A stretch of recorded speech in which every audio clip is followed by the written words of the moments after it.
The emergency klaxons of the Galactic War Council chambers hadn't stopped wailing for 3 straight hours, which frankly was about 2 hours and 59 minutes longer than anyone's eardrums could reasonably handle.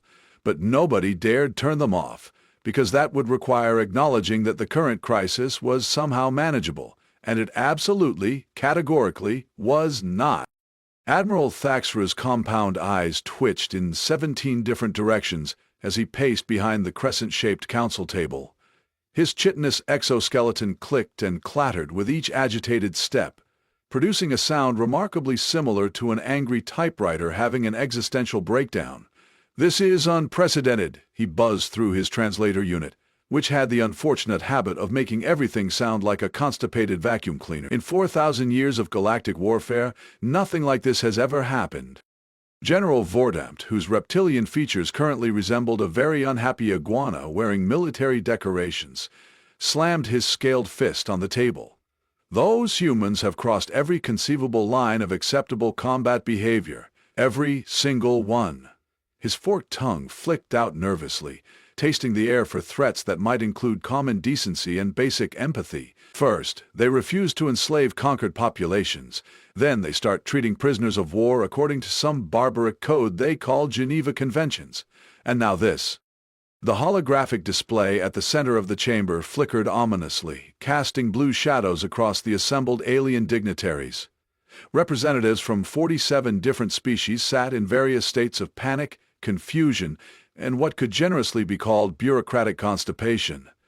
The Crystalline Collective's ambassador was literally vibrating at frequencies that suggested either deep meditation or a complete nervous breakdown. The jury was still out. "Show them the footage again," wheezed Ambassador Glepton, whose gas-based physiology meant he communicated primarily through strategic flatulence. The translator struggled with this one, producing sounds that fell somewhere between Morse code and a deflating balloon. "Maybe we missed something, some tactical advantage, some hidden weapon." Thexra's antennae drooped mournfully. "We've analyzed it 17 times with our best military strategists, xenopsychologists, and war crime specialists. The conclusion remains the same." He paused, his voice dropping to what could only be described as a horrified whisper. "The humans appear to be helping." A collective gasp rippled through the chamber. Several delegates needed immediate medical attention. The representative from Proxima Beta actually fainted, which was impressive considering his species didn't technically have a circulatory system. "Helping," repeated General Vortman, as if the word tasted like expired space rations. "During active combat operations, in a designated war zone, while under enemy fire." He stared at the frozen holographic display, which showed what appeared to be standard military equipment arranged in distinctly non-military patterns. "Have our xenobiologists confirmed that these are actually humans? Perhaps some sort of shape-shifting parasite has infiltrated their ranks." "DNA confirmed," Texa replied grimly. "Fingerprints, retinal scans, and psychological profiles all check out. These are definitely humans. The same species that somehow convinced the Andromedans to switch sides by teaching them something called barbecue technique. The same ones who ended the siege of Kepler Station by organizing a massive potluck dinner." His voice cracked slightly. "The same monsters who made the vegan collective cry tears of joy by inventing dairy-free ice cream." Ambassador Kixoth, whose species had the unfortunate distinction of being the only reasonable ones in the entire galaxy, raised a tentative pseudopod. "Perhaps we should consider that the humans might simply be nice?" The suggestion was met with the kind of silence typically reserved for funeral services and tax audits. Somewhere in the back of the chamber, someone's translator unit started making sounds that suggested either laughter or a complete system failure. "Just play the damned footage," Fexella muttered, all 4 of his stomachs churning with what he could only describe as existential nausea. "Let's get this over with." The holographic display shimmered to life, revealing a crisp surveillance feed from Zephyrian Colony 7. The timestamp read 36 hours ago, during the officially designated ceasefire period. Standard military protocol dictated that both sides would use this time to regroup, strategize, and possibly engage in some light intimidation tactics. The assembled council members leaned forward, preparing themselves for whatever fresh horror the humans had unleashed upon the galaxy. Perhaps they'd weaponized their music again. The Battle of Rigel had ended when human forces played something called Baby Shark on repeat for 72 hours straight. 3 Zephyrian commanders had surrendered just to make it stop. But the footage showed something decidedly different. The camera angle captured a bombed-out residential district, typical post-battle devastation that any civilized species would leave to rot for a few decades. Except, there were humans there. And they weren't looting, pillaging, or setting up defensive positions, like any reasonable military force would do. They were building something. Is that? General Vordum squinted at the display, his reptilian brain struggling to process what he was seeing. Are those playground structures? Indeed, what appeared to be swing sets and slides were taking shape among the rubble. Human soldiers, still in full combat gear, were assembling what looked suspiciously like recreational equipment. One particularly large human was hanging upside down from monkey bars, apparently testing their structural integrity. "Keep watching," Thexra said weakly. The camera panned left, revealing the true scope of the human operation. Medical tents lined the street, but instead of treating wounded soldiers, human medics were caring for something else entirely. Small, fuzzy creatures with 6 legs and oversized eyes were being examined, cleaned, and fed by humans who looked like they'd rather be doing literally anything else.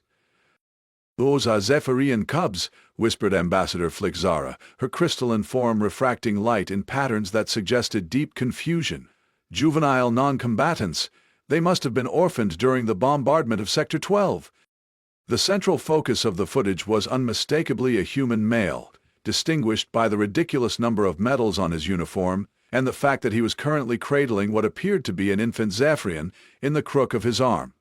The creature couldn't have been more than a few weeks old, its purple fur still downy and its 6 tiny paws batting weakly at the air.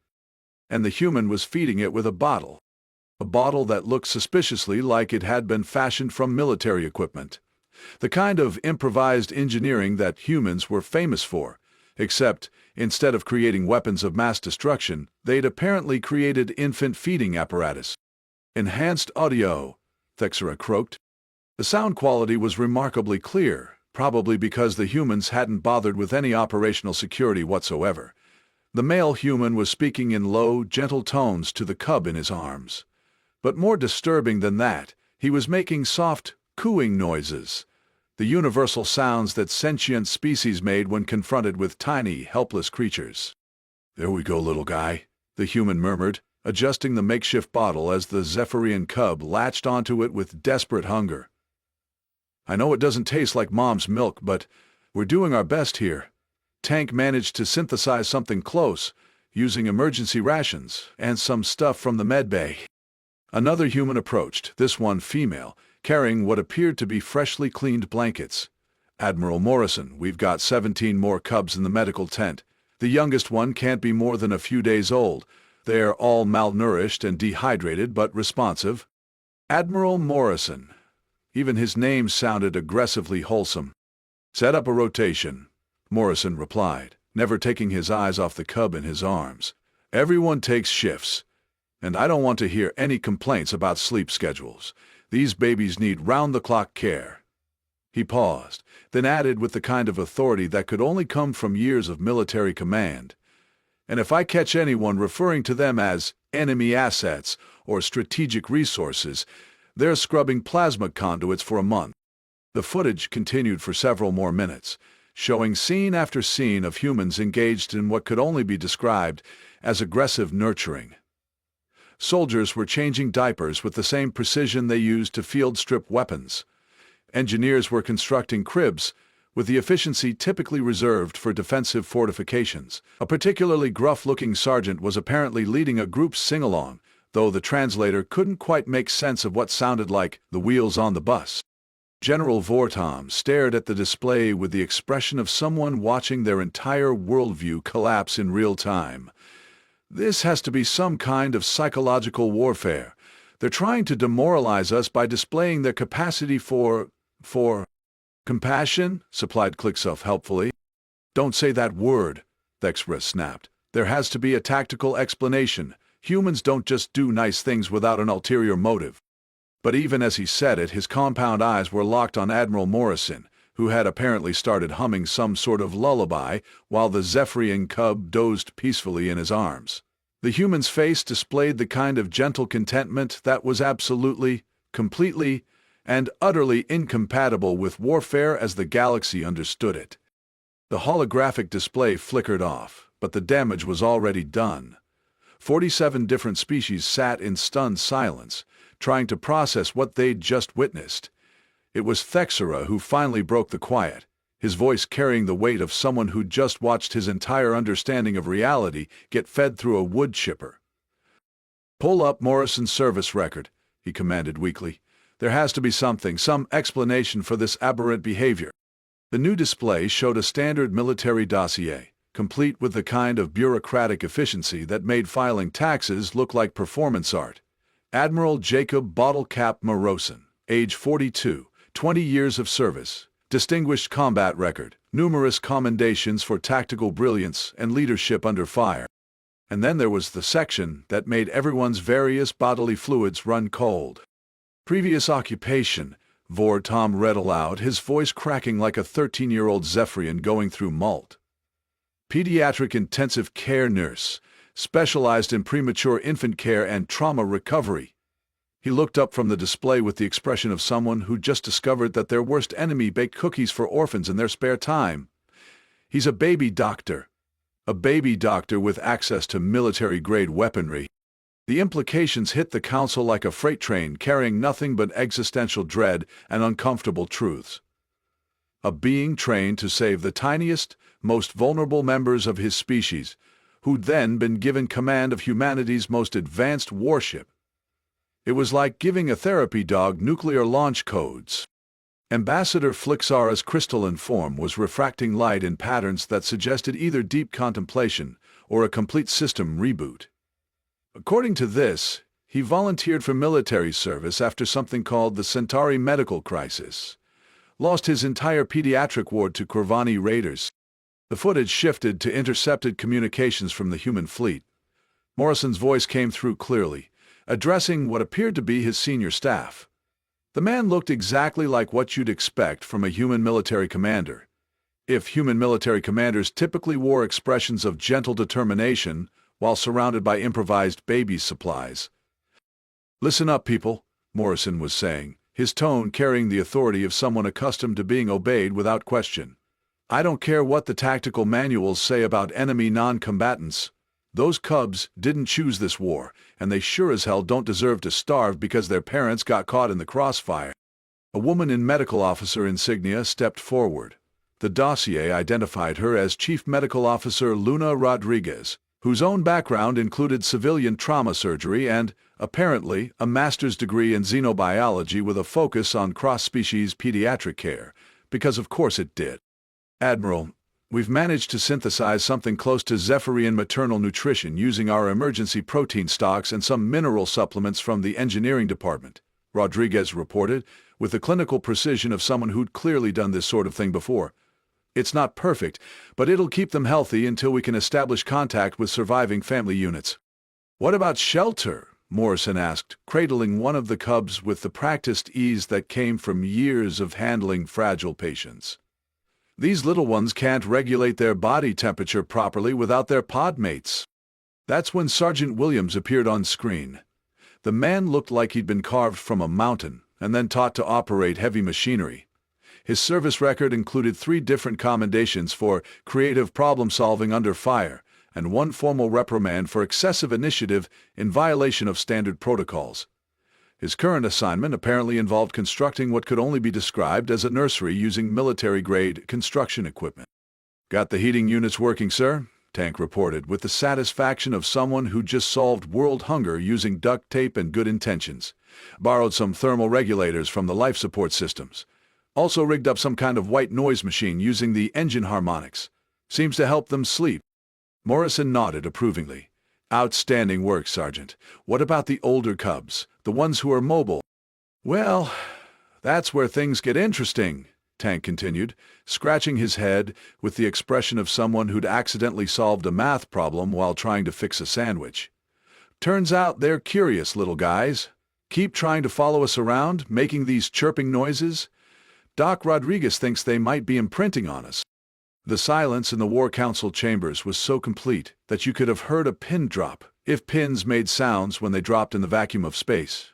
Which they didn't, but the metaphor still applied. General Vought Ohm was staring at the display with the kind of fascination typically reserved for natural disasters and tax preparation software. "They are not following protocol," he muttered. "There are established procedures for dealing with enemy civilian populations. Detention, processing, strategic relocation. They're following human protocol," Clicksoth observed quietly, "which apparently involves adoption." The communications feed continued, showing Morrison receiving updates from various members of his crew. A junior officer reported that they'd managed to contact 3 surviving Zephyrian family units, who were apparently on their way to collect the cubs. The relief in Morrison's voice was audible. "That's the best news I've heard all week," he said, then paused. "What about the ones without family?" There was a moment of uncomfortable silence before Rodriguez spoke up. "Sir, there are 11 cubs with no surviving relatives. The youngest is barely a week old." Morrison's expression didn't change, but something in his eyes hardened with the kind of resolve that had probably won him those commendations for tactical brilliance. "Then I guess we're their family now." And that's when the War Council realized they were dealing with something far more dangerous than any weapon humanity had ever deployed. They were dealing with humans who genuinely cared about the welfare of their enemies' children. The kind of caring that led to adoption papers and college funds and awkward conversations about where babies came from. The War Council chambers erupted into chaos that would have made a supernova look like a gentle spring breeze. Representatives were shouting in 47 different languages, creating a cacophony that sounded like the universe's worst jazz fusion experiment. The Crystalline Collective's ambassador was vibrating at frequencies that threatened to shatter nearby equipment, while the gas-based delegates were producing emissions that required immediate ventilation system intervention. Texra was pacing so frantically that his chitinous legs were wearing grooves in the chamber floor. "This is impossible," he chittered, his compound eyes spinning in directions that probably violated several laws of physics. "Warfare has rules, established protocols. You don't just adopt the enemy's offspring during active combat operations. According to Galactic Military Code Section 12.7, wheezed General Vought Ohm, frantically scrolling through legal databases with the desperation of someone drowning in bureaucratic quicksand, enemy non-combatants are to be processed through established detention protocols, not... He gestured helplessly at the frozen display showing Morrison singing what appeared to be a lullaby. "Whatever this is." Ambassador Clicksoth, whose species had long ago given up trying to make sense of galactic politics, raised a pseudopod with the weary patience of someone explaining basic math to a particularly slow computer. "Perhaps the issue isn't with human behavior but with our understanding of what constitutes acceptable conduct during warfare." The suggestion was met with the kind of horrified silence typically reserved for discussions about tax increases and mandatory poetry readings. Several delegates actually recoiled, as if Clicksoth had suggested they all hold hands and sing songs about friendship. "You're saying we should normalize this behavior?" Thixra accused, his voice reaching pitches that made dogs throughout the galaxy start howling. "Make it standard operating procedure to care for enemy young during military operations." "I'm saying," Clicksoth replied with the patience of a saint explaining geometry to a goldfish, "that maybe species who care for orphan children regardless of their origins aren't the villains in this scenario." The chamber exploded again. This time, Ambassador Grexnock of the Warrior Caste actually stood on his chair, all 6 of his arms gesticulating wildly in what appeared to be either rage or an interpretive dance about the death of military tradition. "This is psychological warfare of the highest order," he declared, his translator struggling with what sounded like aggressive honking. "They're trying to make us question the fundamental nature of conflict itself." "Maybe," suggested a quiet voice from the back of the chamber, "that's not such a bad thing." The speaker was Ambassador Yelnara from the Outer Rim colonies, whose people had been fighting the same territorial dispute for 3 centuries over a planet that turned out to be mostly composed of cheese-flavored minerals. She looked around the chamber with the expression of someone who'd just realized she'd been banging her head against a wall for no particularly good reason. "I mean, think about it," she continued, apparently immune to the death stares being directed at her from every corner of the chamber. "What exactly are we fighting for if not the future of our children? And if the humans are willing to care for our children as well as their own, what does that say about their intentions?" General Vortom's scales were turning an alarming shade of purple, which according to his species biology indicated either extreme stress or the onset of seasonal molting. Given the circumstances, it was probably stress. "Their intentions are irrelevant. This is about maintaining order, structure, the established protocols that have governed interspecies conflict for millennia. Protocols that apparently don't account for basic decency," Clixoth observed dryly. That's when Thexra made the mistake that would haunt military historians for generations. In his desperation to restore some semblance of rational order to the proceedings, he called for an emergency vote to determine whether the humans' actions constituted a violation of established warfare conventions.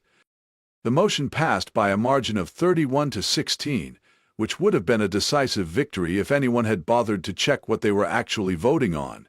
As it turned out, the Galactic Military Code was surprisingly specific about the treatment of non-combatants, but had apparently been written by beings who couldn't conceive of a scenario where enemy soldiers would voluntarily provide better care than most professional child care facilities.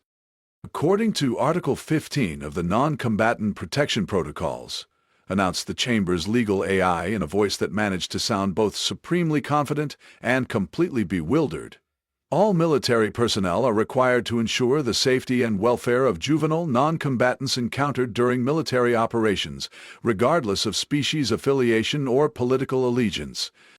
The silence that followed this announcement was so profound that it achieved its own gravitational field. Somewhere in the back of the chamber, someone's breathing apparatus made a sound like a deflating balloon animal. Furthermore, the AI continued with the relentless efficiency of a legal system that had never encountered actual compassion. Failure to provide adequate care for orphaned juvenile non-combatants constitutes a Category 7 war crime, punishable by immediate court-martial and permanent exile from civilized space. Thexra's compound eyes were now spinning in patterns that suggested either deep meditation or a complete nervous breakdown. "So you're telling me," he said slowly, "that by caring for enemy orphans, the humans are actually following galactic law better than any of us ever have?" "That appears to be correct," the AI confirmed cheerfully. "In fact, based on comparative analysis of recent military actions, human forces demonstrate a compliance rate of 97% with non-combatant protection protocols, compared to the galactic average of 32%. General Vortman made a sound that his translator couldn't quite process, settling for what appeared to be aggressive static. "This is insane," he finally managed. "We're being out-militaried by a species that runs battlefield nurseries." "Perhaps," Clixoth suggested, with the gentle tone of someone delivering news about a terminal diagnosis, "the problem isn't that humans are too soft for warfare. Perhaps it's that the rest of us have forgotten what we're supposed to be fighting for." And with that observation hanging in the air like a toxic cloud of uncomfortable truth, the greatest military minds in the galaxy realized they had encountered something far more dangerous than any weapon humanity had ever deployed. 3 standard galactic hours later, Admiral Morrison received what was possibly the most bureaucratically confused formal complaint in the history of interstellar warfare. The transmission came through official diplomatic channels, complete with the kind of ceremonial pomp typically reserved for declaring war or announcing the heat death of the universe.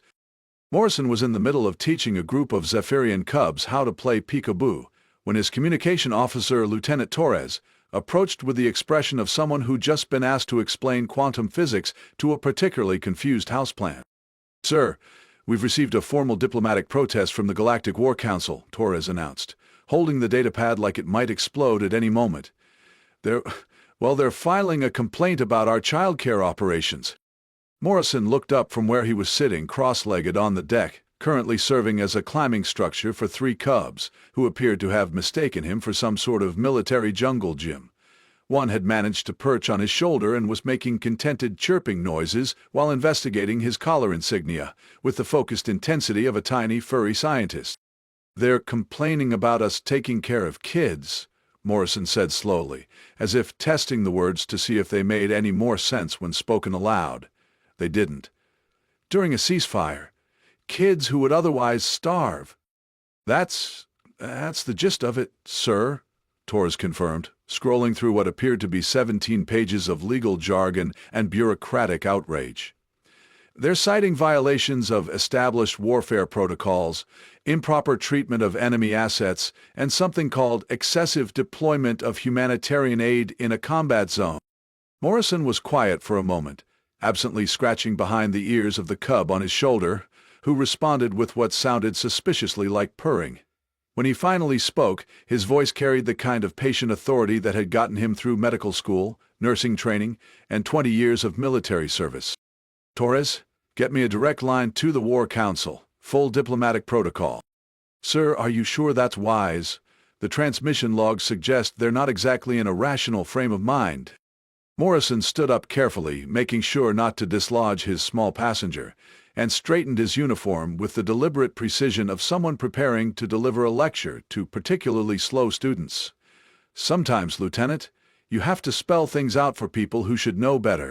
The response he transmitted 40 minutes later would go down in military history as either the most diplomatically devastating document ever crafted, or the universe's most polite way of telling an entire galactic government to sit down and think about what they'd done.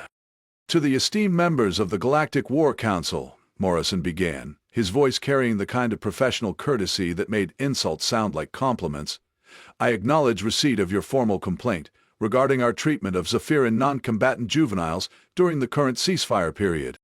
He paused to adjust the cube on his shoulder, who had apparently decided that his ear made an excellent chew toy. "After careful review of your concerns, I must respectfully point out that our actions fall well within the parameters established by Article 15 of the Non-Combatant Protection Protocols, as ratified by all member species of the Galactic Coalition in Treaty Year 2847. Furthermore, our provision of medical care, nutritional support, and secure shelter to orphan juveniles represents full compliance with the mandatory welfare standards outlined in Sections 12 through 18 of the aforementioned protocols. The beauty of Morrison's response wasn't just that he was right, it was that he was so thoroughly, completely, devastatingly right that arguing with him would require the War Council to admit they'd been violating their own laws for centuries. "Additionally," Morrison continued with the relentless precision of someone who'd clearly done his homework, "I note that our current childcare operations are being conducted entirely with volunteer personnel during off-duty hours, using supplies that have been purchased with personal funds or donated by crew members. No military resources are being diverted from combat readiness, and all activities are taking place in designated non-combat zones during officially sanctioned ceasefire periods." Dr. Rodriguez appeared in the background of the transmission, carrying what appeared to be a very small Zephyrian who was wrapped in a blanket that looked suspiciously like it had been fashioned from someone's off-duty shirt. She nodded to Morrison before settling into a chair to begin what was obviously feeding time. "However," Morrison said, and there was something in his tone that suggested the diplomatic niceties were about to give way to some uncomfortable truths, "if the esteemed council believes that providing medical care to starving infants constitutes a violation of warfare protocols, I invite them to review the custody arrangements we've established." He gestured to someone off camera, and Torres appeared with a data pad. "We've been in contact with surviving Zephyrian family units. 14 cubs have been successfully reunited with relatives. 3 more reunions are scheduled for tomorrow. The remaining 11 juveniles have no surviving family members." Morrison's expression didn't change, but something in his eyes hardened with the kind of resolve that had probably gotten him through the worst days of his medical career. Per Galactic Adoption Statute 847B, these juveniles are now under the protective custody of the individuals who provided initial emergency care. That would be myself and my crew. The implications hung in the air like a tactical nuclear weapon disguised as a Hallmark card. The humans weren't just caring for enemy children. They were adopting them. Legally, permanently, with all the rights and protections that entailed under galactic law. "I trust this clarifies our position," Morrison concluded with the kind of diplomatic smile that could melt steel plating. "If the Council has any further questions about our compliance with established protocols, I suggest they consult their own legal databases." Morrison out. The transmission ended with Morrison returning his attention to the cub on his shoulder, who had apparently given up on his ear and was now investigating his hair with the concentrated focus of a tiny xenobiologist. In the background, the sounds of what could only be described as a functioning interspecies nursery continued unabated. Somewhere in the depths of space, 47 different species sat in stunned silence as they realized they'd just been legally outmaneuvered by a pediatric nurse who'd apparently read the fine print on every treaty they'd signed for the past 1,000 years. 6 months later, the Galactic War Council convened for what would become known as the shortest peace treaty negotiation in recorded history. The proceedings lasted exactly 14 minutes, which was roughly 13 minutes and 30 seconds longer than necessary, but bureaucracy has its own momentum. Admiral Morrison arrived at the negotiations carrying a diaper bag and accompanied by a small entourage of Zephyrian cubs, who had apparently decided that diplomatic meetings were excellent opportunities for nap time. The youngest, now a healthy and remarkably chunky infant, was sound asleep in a carrier strapped to Morrison's chest, occasionally making the soft, chirping sounds that Zephyrian young produced when they were perfectly content. The sight of the Human Admiral conducting interstellar diplomacy while serving as a mobile pillow for alien babies was, according to historical records, the exact moment when the last holdout species realized that continuing this war was functionally impossible. "Gentlemen, ladies, sentient gas clouds, and distinguished hive minds," Morrison began with the casual authority of someone who'd spent the last 6 months getting exactly 4 hours of sleep per night. "I believe we can all agree that recent events have demonstrated the fundamental absurdity of our current situation." General Vortum, whose scales had never quite returned to their normal color after the previous council meeting, nodded with the weary resignation of someone who'd spent months trying to explain to his superiors why their military was being consistently outmaneuvered by a daycare center. "The Zephyrian Confederation has formally withdrawn from the coalition," he announced, his voice carrying all the enthusiasm of someone reading their own obituary. "Apparently, it's difficult to maintain hostilities against people who are raising your children and teaching them to ride bicycles." Indeed, the past 6 months had seen what military historians would later term the most successful hearts and minds campaign in galactic history, despite the fact that it had been conducted entirely by accident. 3 Zephyrian adult survivors had joined Morrison's crew as civilian consultants, officially to help with childcare duties, but actually because watching humans parent alien children with the same fierce protectiveness they showed their own had fundamentally altered their understanding of what enemies were supposed to look like. "Furthermore," Bortman continued, "the Andromedans have submitted a formal application to join human space, citing their desire to, quote, learn the secret of raising children who grow up to be decent people. The Crystalline Collective has offered to trade their entire database of advanced technology for human pediatric care techniques.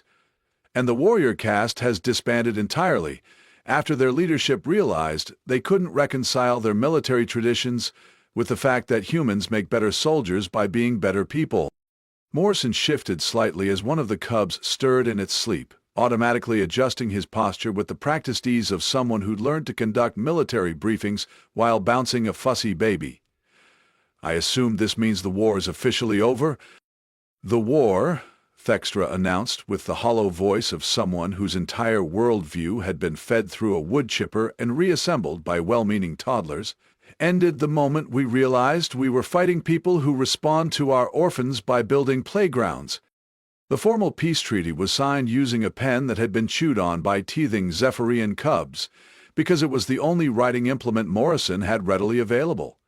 The document itself was necessarily brief, mostly because the human delegation kept getting distracted by infant feeding schedules, and the galactic delegation had apparently lost the will to negotiate complex territorial disputes. Admiral Morrison was promoted to Admiral of Interspecies Relations and Child Welfare, a position that had never existed before but seemed increasingly necessary as more species discovered that humans were apparently incapable of encountering alien children without immediately adopting them. His new flagship was equipped with the galaxy's most advanced daycare center, a medical base specialized in cross-species pediatric care, and what appeared to be the universe's largest playground. The final entry in the War Council's official records, written by Clixoth in what would become his species' equivalent of a best-selling memoir, captured the essential truth that had eluded galactic civilization for millennia. Today we learned that the most dangerous species in the galaxy isn't the one with the biggest guns, the fastest ships, or the most advanced technology. It's the one that looks at your children and sees their own. The humans didn't conquer us. They didn't need to. They just made us want to be the kind of people who deserve to share a galaxy with them. And somewhere in the depths of space, Admiral Morrison was reading bedtime stories to a mixed group of human and alien children, blissfully unaware that he'd accidentally ended the largest interstellar conflict in recorded history by doing what any decent person would do when confronted with hungry babies. Which, when you think about it, was probably the most human thing of all.